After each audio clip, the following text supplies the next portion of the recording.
Welcome everybody. I'm Marc David, founder of the Institute for the Psychology of Eating.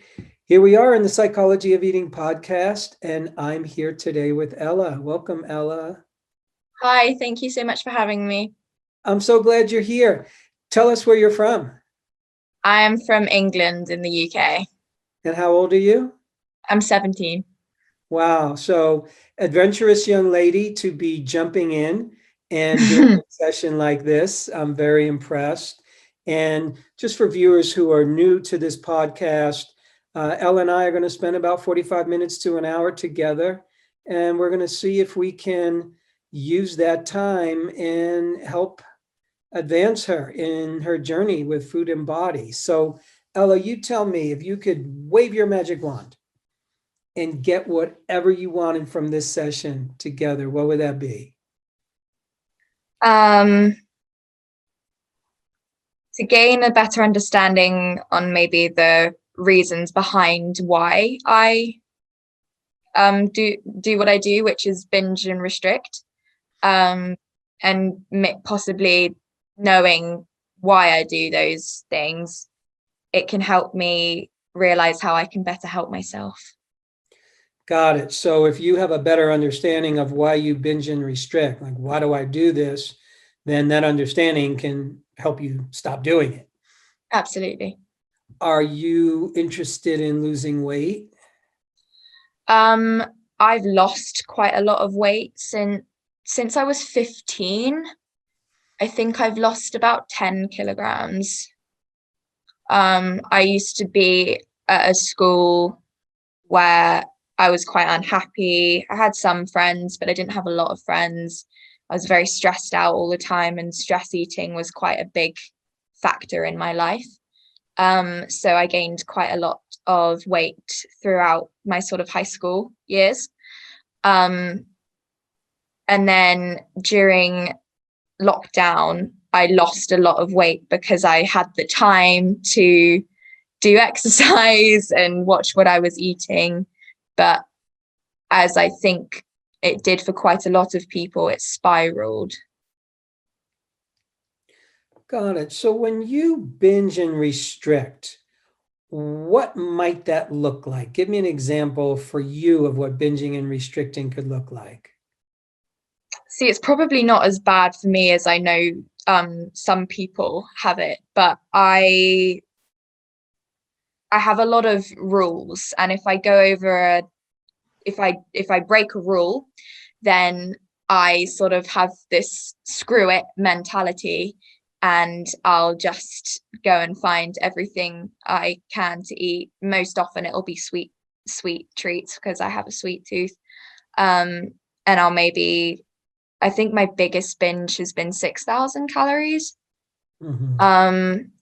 And I'll just go and find everything, and then continue to beat myself up afterwards, because I'm like, you shouldn't have done that. Why did you do that? Because you knew you were going to feel horrible after it, but you did it anyway. And then, yeah, so that's what my binges tend to look like. Got it. So what are some of the rules that you have that if you break them, you just go, oh, okay, I'm going to just eat whatever I want. So what are some of the main rules of what you should Um, do? I calorie count everything Mhm. because it's like a sense of control. And I have things like, don't eat carbs at every meal. At least have one meal in the day where you don't eat carbs. And I'm very big on numbers, so I weigh my food to make sure that I know I'm accurately counting what I'm having. Those are just some of my rules. Mhm. Where did you learn to weigh your food? How did you ever get that idea? Gosh, when I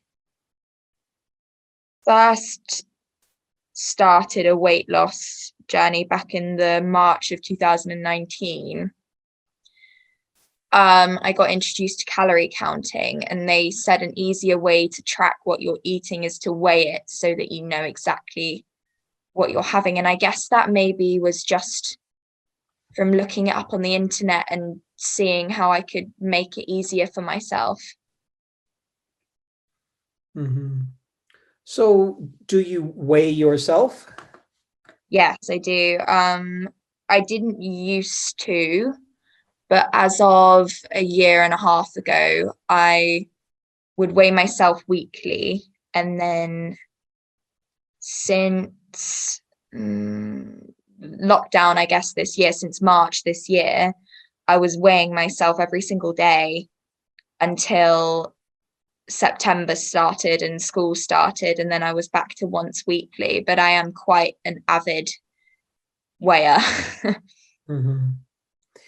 And are you dating these days? I've just recently started seeing somebody, yes. Uh, and how does that person feel about your body and your looks? What do you think? It's pretty new, so I don't really know what he thinks. But I don't think he thinks anything negative. Hmm. And when do you find that in the binge and restriction experience, are there times that you find you tend to be more happy? Like sometimes there's just times when, oh, I just feel good about myself. And there might not be any reason Yeah. for it even, but do you notice times when things get easier and you just feel better about yourself? Um, Sometimes I'll feel better about myself when I eat quite healthily in the day, and I'll look in the mirror at the end of the day and my stomach isn't that bloated, and I'll feel like, okay, like you did well today. And um I do like to exercise. I didn't used to, but I found a new liking for it in lockdown, and I was able to appreciate how exercise made me feel. So there are times like that when I do feel a lot better about myself. Hmm. So, what kind of exercise do you like? I really, really like dance because I'm at a school for performing arts. So I really like to dance. I'm not very good at it, but I like to do it anyway. Um, I've done a bit of running in the past, and I think walking is my favorite form of exercise. What do you like about walking? I'm able to just zone out and listen to my music or listen to a podcast, and it's very it's non-strenuous. It's a stress reliever. Mhm. Now, I don't understand exactly how the school system works in your country, but Mhm, once you graduate what would be high school, mhm. do you have any thoughts about what you want to do in the future? Um, I have some thoughts. I think I'd like to travel and get some work experience, but I think I would like to go. There's two paths that I'm quite sure about, which is one path could maybe be broadcast journalism, and the other path would be acting for me, because that's the kind of school I'm going to at the moment, where they like to prepare us for acting schools and drama schools to try and get us into that industry. So yeah, That's exciting, huh? yeah, really exciting. So tell me about friends and people that you hang out with. Are your friends, do you find that they have same or similar challenges that you do around eating, around calorie counting? Do you talk about it with your girlfriends? um my two best friends know that I have issues with food and body image. I do have a friend who struggles with, she restricts her calories quite a lot when and when she does that, she will let me know. And I didn't used to have a lot of friends when I went when I through sort of in America what would be sophomore to junior year. But I'm in a sixth form college now, which is the equivalent of senior year. And I changed schools from my high school to where I am now. And I'm a lot happier where I am now because I'm around like-minded people. And I was able, because I went there and no one from my old school went there. So I was able to start again and remake myself again and have a fresh start. And I think I'm liked at this new school, and it's nice to know that. And because that's something I didn't feel really at my old school. Yes. So in your normal eating, like when you just feel, hey, I'm just eating my meals. I'm not necessarily binging, not necessarily restricting. Do you tend to be would you categorize yourself as a fast eater, moderate eater, or slow eater? If you had to put yourself into one of those categories. Fast eater, definitely. How long you think you've been doing that? I think I really noticed I was doing it when this sounds like I'm repeating myself over and over again, but when lockdown started, so in March of this year, I think I noticed I was doing that. Mm-hmm. And do you tend to eat 3 meals a day? Yeah, I do. I do get the hunger signals at sort of when I wake up, and then it's sort of around midday, 1 o'clock. And then in the evenings, I do get those sort of natural 3 meals a day hunger signals. So yeah, I do eat 3 meals a day. And when's the last time of day that you eat? I'll always try and eat before 7 p.m. Mm-hmm. because for me, that's another one of my rules, I guess, is like try and keep it before a certain time so that my body has time to digest. And that was something not so much anymore, but something I used to find comfort in was feeling hunger when I was about to sleep. Yeah. Do you imagine yourself to be a low fat eater, a high fat eater, somewhere in the middle? How would you categorize yourself? I think since starting this new school, I went from a sort of very low fat eater to maybe like a middle ground. I've never been a really high fat eater. Got it. What's your favorite healthy foods? Um, I love all fruits and all vegetables. I love pickles to bits. They're my favorite. Ooh, um, and that there's certain things that I'll tell myself that they're healthier than the alternative. Like I'll tell myself that I should have sweet potato instead of normal potato because I think it's healthier. mm-hmm. When in a way it's not, but I'll tell myself those things. And what do you think of the foods that you might eat over the course of a month? What do you think are the most unhealthy ones that you eat? I have quite a big sweet tooth, so chocolate for me, chocolate, cheese, um, bread. Yeah, I'd say those three are the main ones for me. Got it. Okay, that's helpful for me. You know, so many good things to say. We started out the conversation in part. I asked you if you could wave your magic wand, what would you get? And you said, I'd have an understanding of why I of why I do what I do, Mm. with the understanding that if I have an understanding, I could then stop myself. And that's always an interesting one for me because it makes perfect sense. We really need to understand why we do the things that we say we don't want to do. If I'm doing Yeah, something and I say, I don't want to do this, but I'm doing it, the first question I'm going to ask myself is, well, why am I doing that?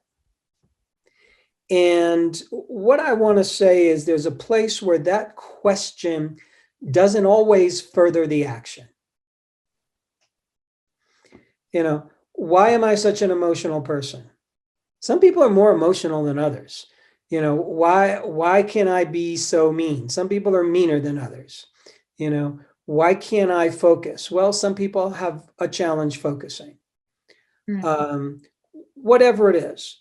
But I want to just say a few words that I think may be useful to help answer the question, why do I do this? Mm. Just so we can start to scratch that itch a little bit and satisfy it. I Sounds think good. you've probably figured out by now that you're not the only person that does the kind of behaviors that you do. Absolutely. So you didn't invent binging and restricting. No. You didn't invent weighing myself, counting calories, not exactly liking my body, and wanting to control my food. Mm. So what I want to suggest is that the simple fact that you're born on planet Earth, and I really mean this, means you're born into a time when here's what we're dealing with. I don't know if you and I were born into the ice age, we'd be dealing with a lot of cold. If we were born with the dinosaurs around, we'd be dealing with a lot of big lizards. Right now, we are born into a time when there's a lot of confusion Yeah, around, absolutely.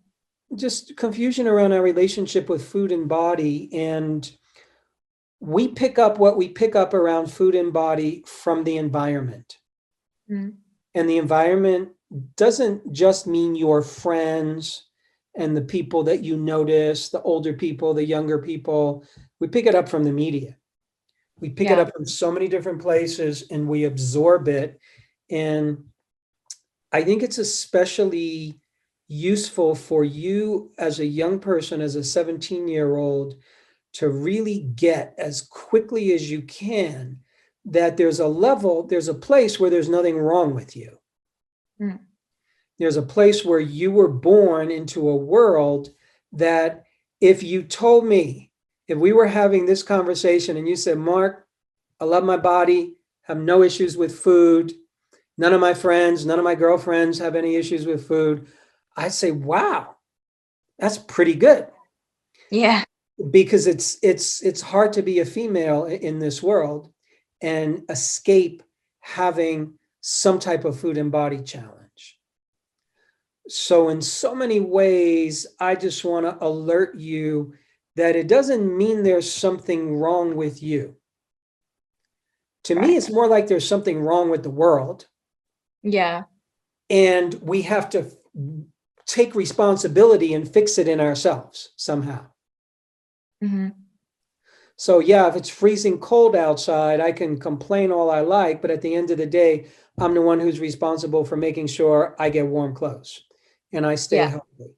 So you live in an environment, a world, a planet that just does not make it easy to have a healthy, satisfying, loving, fun relationship with food. Yeah.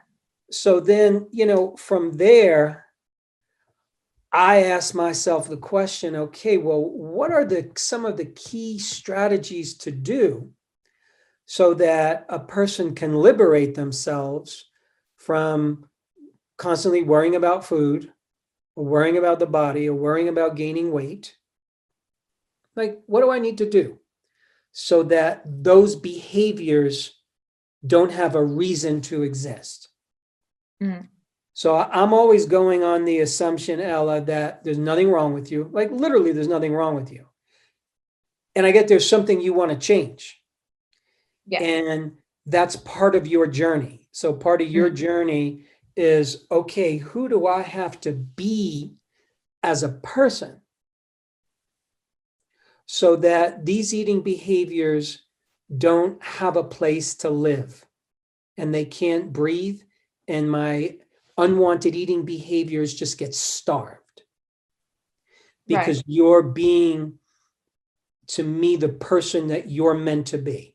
So that is the ultimate goal. Like for you to be your best self-expressed Ella, for you to grow into the Ella that you're meant to be, that's what's going to help any unwanted eating challenge just evaporate. Mm-hmm. So I want to suggest a couple of things. Okay. And one thing I want to suggest to you as a practice between now and the day you die. So it's a long-term practice, but it's a good one. Yeah. I would love to see you begin to practice becoming a slow eater. Okay.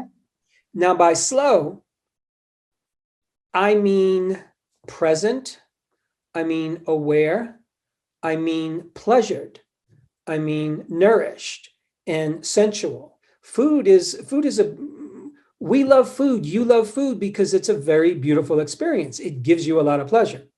Yes. When you talk about chocolate and cheese and bread, even though those are the bad foods, your eyes lit up. You were all happy. When I asked you, your favorite healthy foods, you got all excited about, fruits and vegetables. Um, Mm-hmm. so, so what I'm saying is that food naturally gives us pleasure. So it makes perfect sense. What happens is when we are not present to the eating experience, i.e., fast eating, if you do Mm-hmm. something really fast, you're not present to it. So Right. right now, if I was having a really fast conversation with you and I was talking so fast you could barely understand me, then there's nothing that's going to happen here. Right. If you do any experience and you do it really fast and you don't pay attention to the stimulus around you and the people around you, you won't Mhm. take anything in. If you read a book and you read it too fast, you won't Yeah. absorb it. So with eating, there's a certain way that the body finds a place of peace when more and more we're able to eat in a way that's more natural to a human being. Right. Humans are designed to eat slow. Okay. So if you're the most relaxed person right now, you're in a perfect relaxation response, and I said to you, Ella, here's a meal. I want you to eat it really fast. Mm-hmm. The simple act of eating a meal quickly will put your body into a stress response. Okay. The body's not designed to eat quickly. The only creatures in nature that you'll see constantly eating fast are animals in nature, oftentimes carnivores in nature, when they kill something and everybody else wants in on their meal.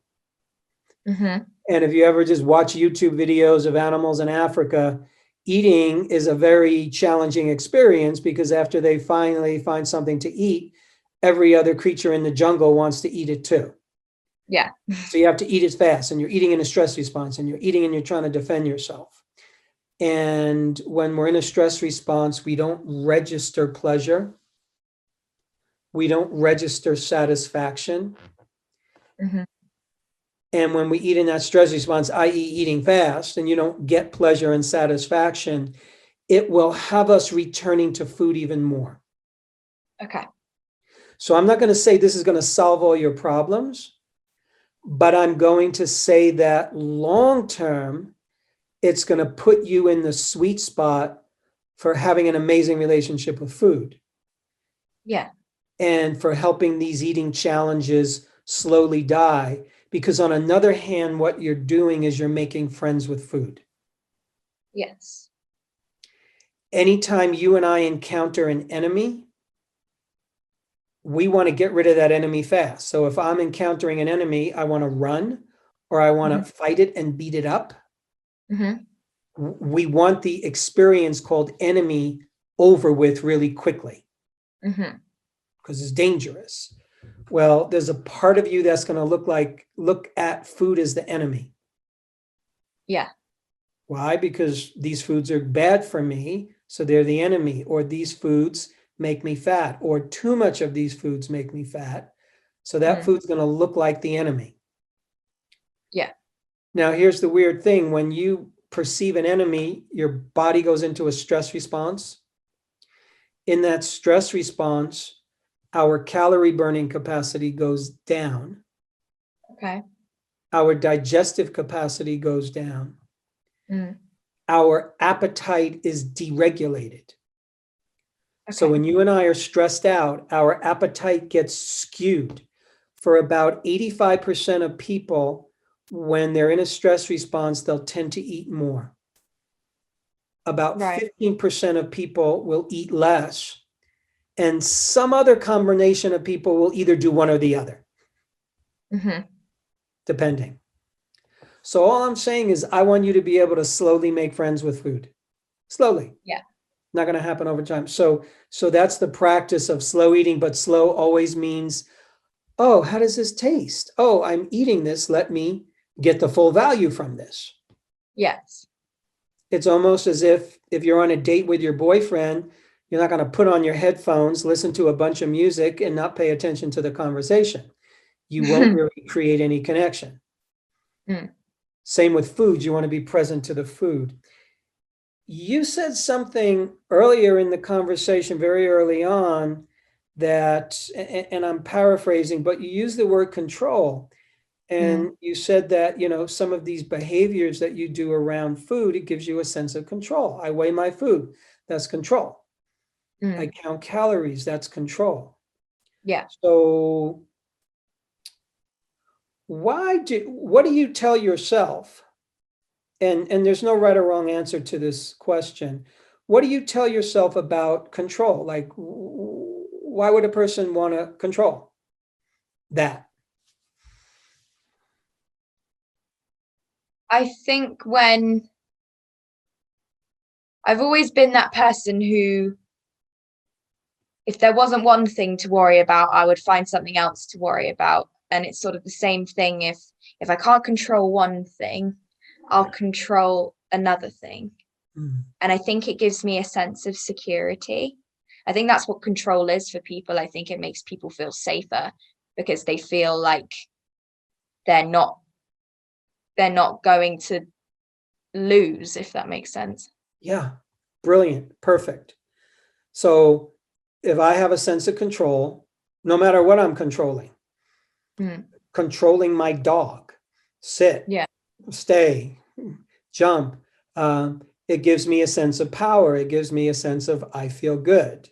And usually what we're controlling against is the unknown. Yes. Because life is unknown. Am I going to be happy? Is this relationship going to work out? Am I going to be successful? Am I in the right place? Are good things going to happen to me? We truly have no idea. Yeah. So it makes perfect sense. So I just want to say every unwanted eating behavior actually on some level makes perfect biological or psychological sense. Yeah, absolutely. So the act of control, weighing my food, counting my calories, it makes perfect sense because it gives me a sense of security.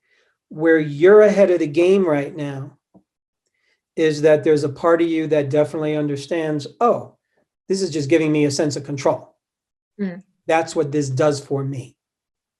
Now, what I'm going to say is that you will continue to count calories and weigh your food until the part of you that can have more trust in life is more developed. Yeah. Such that you don't need to go to this symbolic place called food to control. Yeah.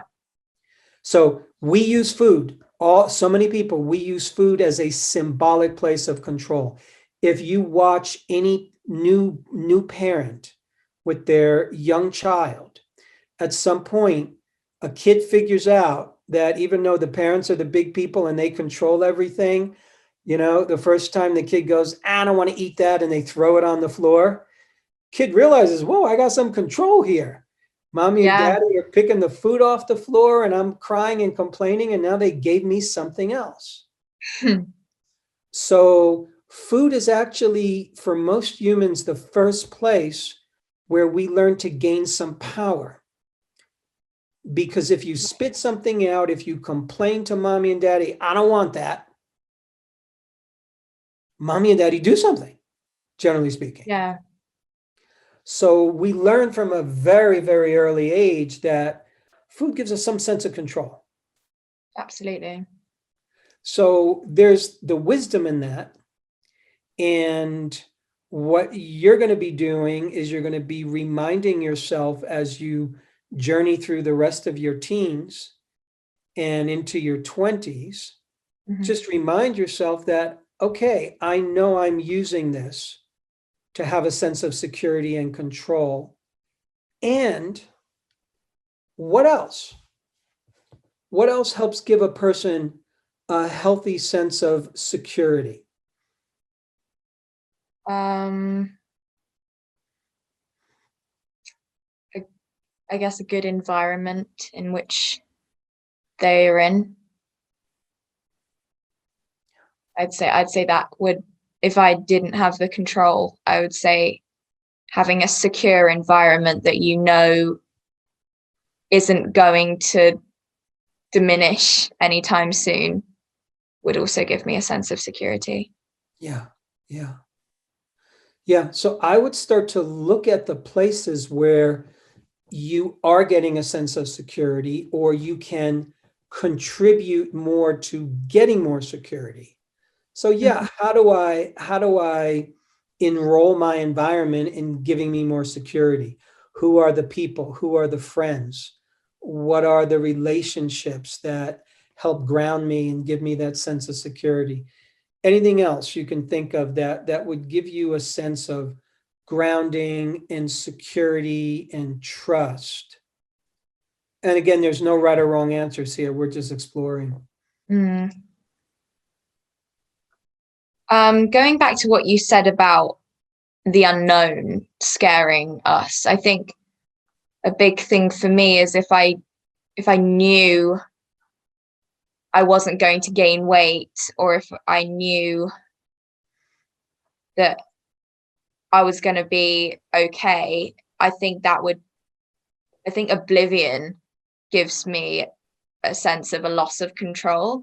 And I think knowing everything gives me that security as well. Yes. So if I knew that I'm not going to gain any weight, hey, who needs to control? I'm Mm. fine. I'm doing perfect. Mm-hmm. So this is going to be a fascinating one to work with, because I think, and just I'm just sharing with you my experience.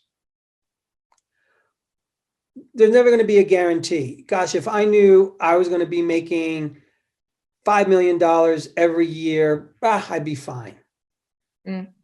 That's what would do it for me. For me, the fat thing doesn't bother me. It's more the money. Right. So that would give me a sense of security. But since I don't know that I'm going to have that, then I'm going to be more insecure. Sometimes I think the strategy is understanding that you don't know what the body's going to do. No. You really don't know what the body's going to do. I don't know what the body's going to do. We don't know what the body's going to do.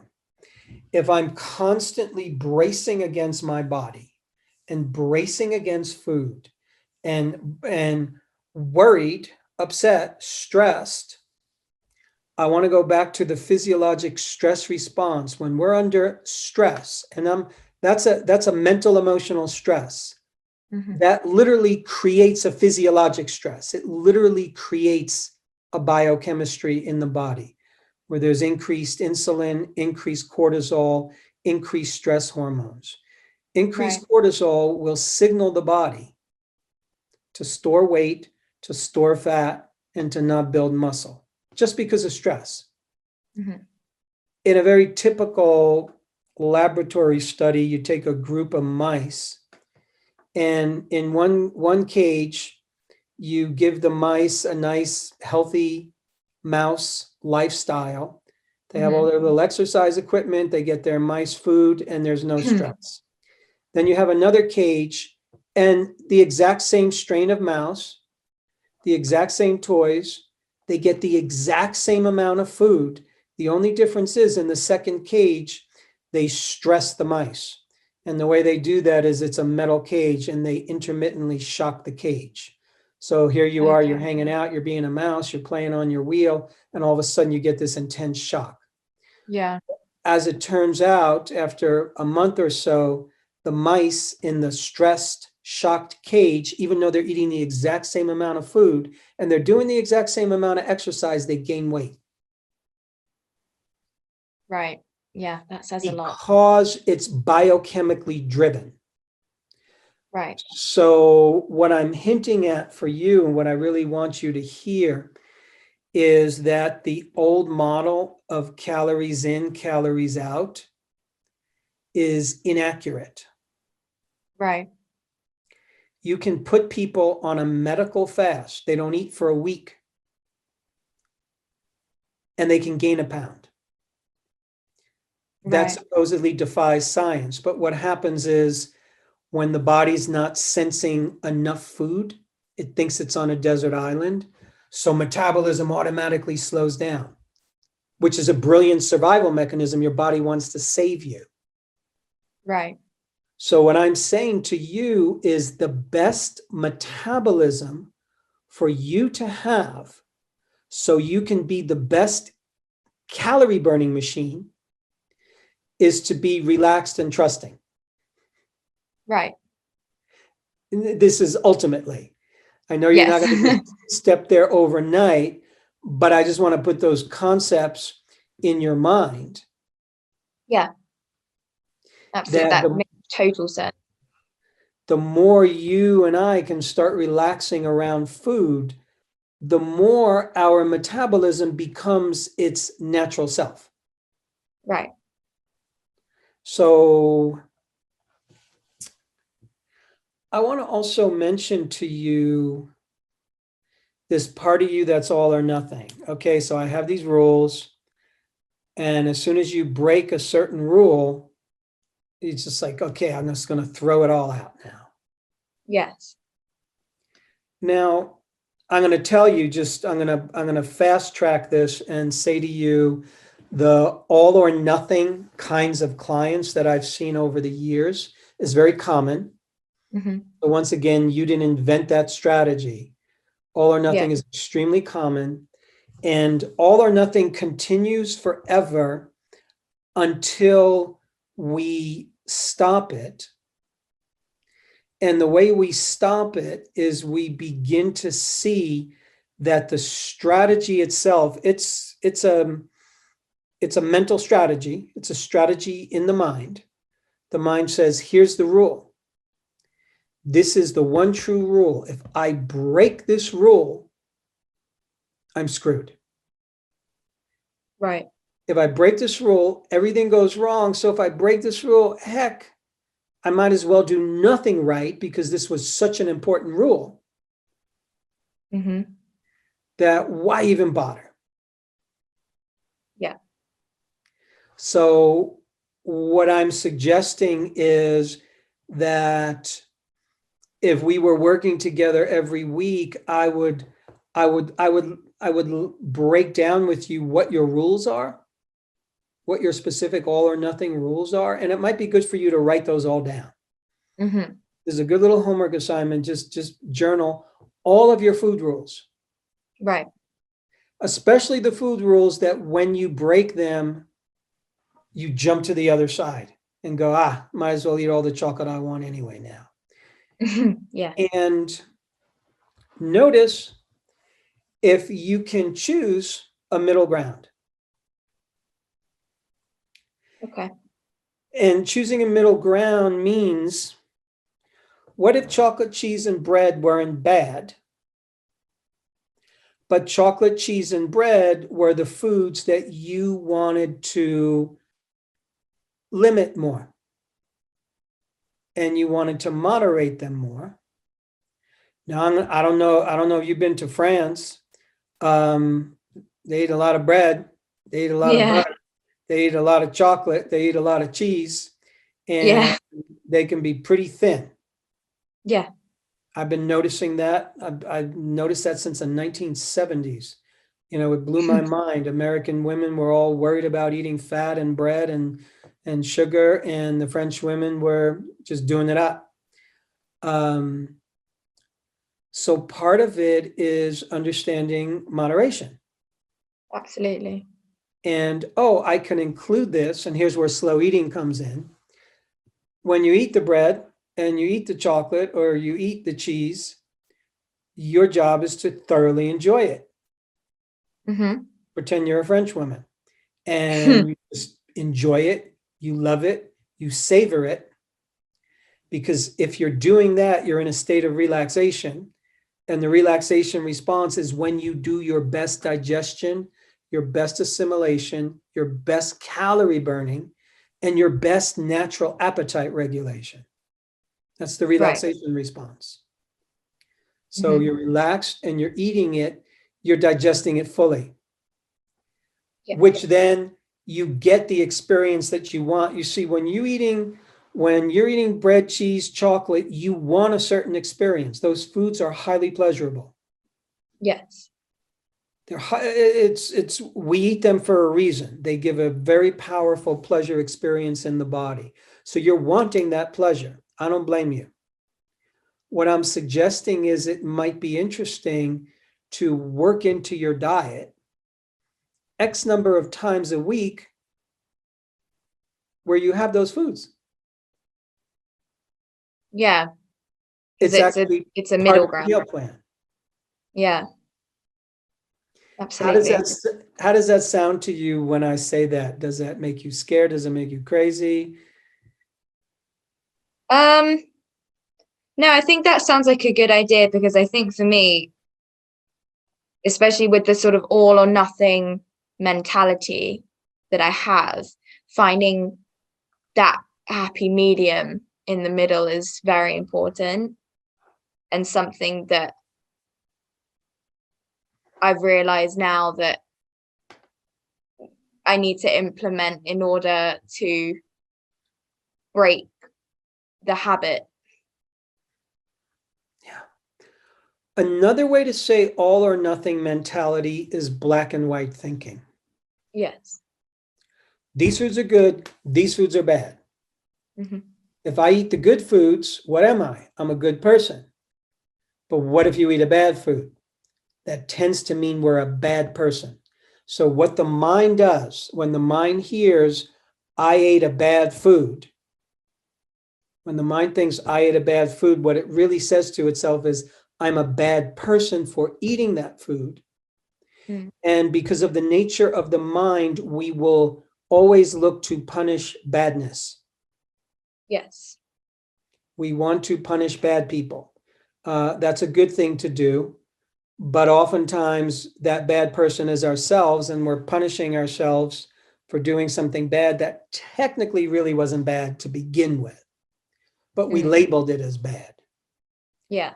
So the all or nothing is so really you saying, okay, I had the chocolate, let me just eat a ton of it. Oddly enough, that's both a form of punishment because you know you're going to feel guilty afterwards. You know it. Yes. So it's a form of punishment, but at the same time, it's a form of hunger because there's actually something that you're wanting from those foods and you're wanting an experience. Yeah, And that absolutely. experience is pleasure, plain Yeah, and simple. it gives you a sense of very, very temporary relief. Yeah, it is temporary. And, temporary relief isn't that bad sometimes. Yeah. So it's okay for you to use food for some occasional temporary relief. There's nothing bad about that. Every infant does that. Watch any crying, screaming little baby, and as Mm. soon as they get, the bottle or mama's breast, they completely relax. Yeah, So every human being has the genetic memory, feel bad, eat food, feel better. right.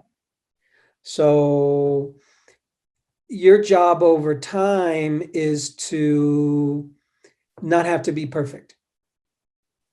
Yeah, absolutely. Because no one's perfect. It's very unachievable.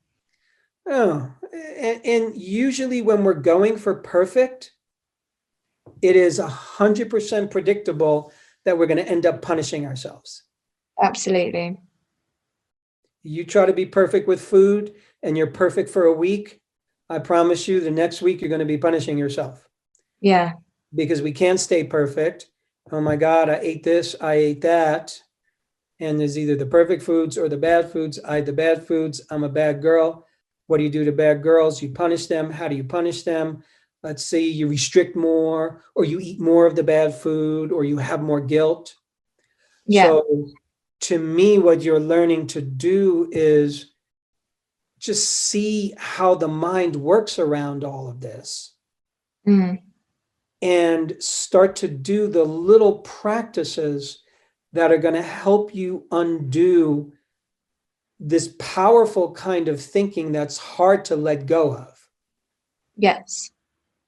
So, again, I want to remind you start to practice slow eating, and practice slow eating really is your practice of enjoying food and savoring food and loving food and Mm. feeling pleasure from food, just plain and simple. Yes. One of the keys, I think, particularly for women in their relationship with food, what I've noticed is that women have a particularly unique relationship with food compared to men. And there's a certain pleasure that women get from food that's oftentimes, not always, um, in a strange way, more potent than the pleasure that men get from food. It's not like men don't get pleasure from food, Mm. but women can really get pleasure from food. Okay. And when you begin to fear that pleasure, oh my God, if I eat too much of this, I'm going to get fat. Oh my God, I can't touch that. I'm never going to stop. Yeah. All of a sudden, you're not trusting yourself. Yeah. And if you don't trust yourself, then you have to control, you have to count calories, you have to weigh your food because I don't trust myself. Mm, yeah. No, trust is a big thing for me. I don't think for a long time I've trusted myself around food, or I've watched how my weight fluctuates and I'm like, how come if I eat this amount today, I've lost weight, but I did the same thing last week and I gained weight, and I don't know how to trust that my body will do the right thing and just stay put. Mhm. So let me say a few things about that because this is, I think, very important. We often mistake trusting the body and trusting myself. Hmm. So whether it's weight, whether it's health, no human being knows when they're going to get sick and die. Yeah. No human being knows how long they're going to live. You don't know what your health is going to be from week to week or month to month. Yeah, we're not exactly sure what's going to happen with our weight all the time. So there's a place where the body is very unknown. Yeah. What's now that doesn't mean you can't trust your body. Mm. I'll just say for me personally, what I've learned is I've learned that I can trust my body, that my body, even though my body gets sick, even though I can get a broken bone, my body will heal. Yeah. Even though every time I've gotten sick, you ever get sick and you think, oh my God, this is going to last forever? You know, it's Mm. so you learn from experience, the body gets better.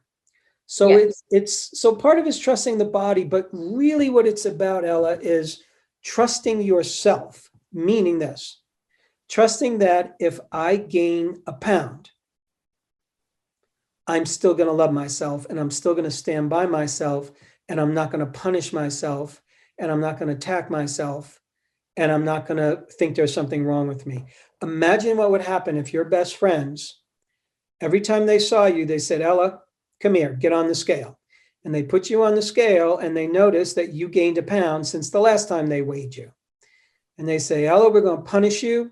We're going to be mean to you. In fact, we're not going to talk to you until you lose that pound. Right. That would not be a fun experience. That would not be a No, fun life to live. But that would that's be awful. right. But that's what you say to yourself when, oh my goodness, I've gained this pound. Now I have to somehow be upset at me, punish me, Mm, or not have faith in me anymore. And it's all about trusting that no matter what happens, you're going to stand by yourself and still take care of you. And you're not going to be mean to you. You're not mm, going to be unkind to you if you gained a pound or if you starved yourself the whole week and still didn't lose any weight. mm. It's you being able to trust that I'm still going to stand by myself. Yeah, absolutely. Can you see that distinction? Yeah, because at the end of the day, your body is your home and you have to nourish it and take care of it and love it because you only get one. So, Well put. It's so true. So, I want to remind you that from what I've seen, really like teens and 20s are, I think, the hardest ages. yeah. And teens and 20s can be the hardest ages for a girl around relationship with her body and relationship with food. And I would love for you to think of what you're going through as a journey, Mm, meaning you're going to get somewhere. You're not married now, but someday you'll probably be married. You don't mm, have the ultimate job that you want right now, but someday you're going to have your career. right. So, based on all the things you're doing in life, I'm moving in a certain direction Mm, in terms of my personal life, my professional life, my education, my acting, my career. So, same with food. What I want to remind you is that there's actually nothing wrong with you. You're not broken. mm, You're on a journey and you're figuring it out right now. And mm. this is the rocky time, Yeah. especially up to 21 can be really rocky. You Yeah. know, 21 is an age where human beings, there's something comes into us that really can help ground us more. Uh, Mm, but all the positive things you do now, it's just like investing money in a great investment. It's just going to yield really, really good dividends, even though it might not feel that way every day. mm. I'm just trying to remind you that it's hard to just snap our fingers and make the behaviors disappear or make the fear disappear If or make, only it was that easy. yes, exactly. Exactly. But I really think you're moving in the right direction and you have all the right smarts and all the intelligence and all the distinctions to really help yourself Mm, and to really put yourself on a good path. And I think you're on one right now. So mm. I'm just very impressed with where you're at. And even though it doesn't always feel good to you right now, Mm, I think you're really moving in a good direction. that's good. Good to hear. Yeah. Any other thoughts that you have or questions for me? Um,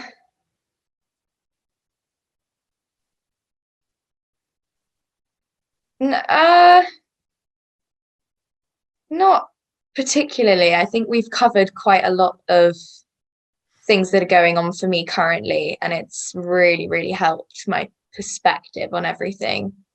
Mhm. Actually, it's like especially finding that middle ground and forgiving yourself when things go wrong, because it's like you said, if it was your best friend and they did something wrong, you wouldn't go and punish them for it.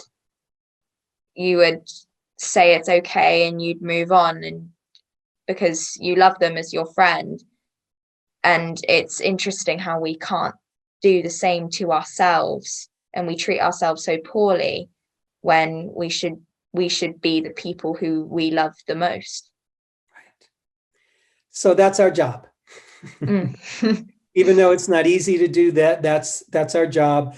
That's the practice. That's Yeah. craft that you're developing, just like you're developing the craft of being an actress, you're developing the craft of having a healthy relationship with yourself and a healthy relationship with your body. And Mm. and it takes time and it builds on itself. Absolutely. So again, I say I'm really super impressed with where you're at. I think you're going to get where you want to go, maybe even sooner than you think. Uh, Mm. and I really enjoyed our conversation, Ella. Yes, that me too. Thank you so much. This has been really, really conclusive. I'm so glad. And feel free to reach out to me at info@psychologyofeating.com if you want to just give me an update and let me know how you're doing. Perfect. Thank you so much. Okay, thanks, Ella. Thank you, Mark. Bye. And take care, everybody. This has been the Psychology of Eating podcast. Lots more to come, my friends. Hey friends, we're so happy that you've joined us for another episode of the Psychology of Eating with Marc David.